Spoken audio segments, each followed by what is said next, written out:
Deputy CM Bhatti Vikramarka fire అయ్యారు. దిగజారుడు మాటలు మాట్లాడొద్దని హితవు పలికారు. తోలు తీస్తానంటూ నోరు జారొద్దన్నారు. ప్రజలే మీకు బుద్ధి చెప్తారని హెచ్చరించారు. ప్రజా ప్రభుత్వంపై బీఆర్ఎస్ నాయకులు విషం కక్కుతున్నారని మండిపడ్డారు. ప్రతి పైసా ప్రజల కోసమే ఖర్చు చేస్తున్నామని స్పష్టం చేశారు డిప్యూటీ సీఎం భట్టి విక్రమార్క.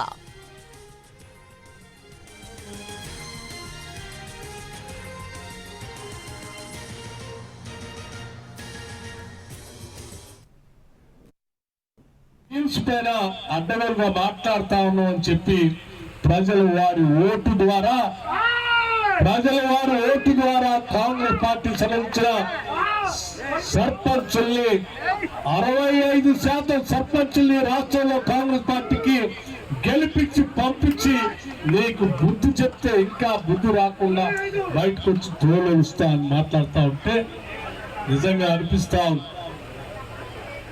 నువ్వు తోలు ఎలుస్తా అంటే నేను కూడా దిగజారిపోయి ఆ రకంగా నువ్వు మాట్లాడతావని అనుకుంటున్నావు. మాట్లాడడం లేదు.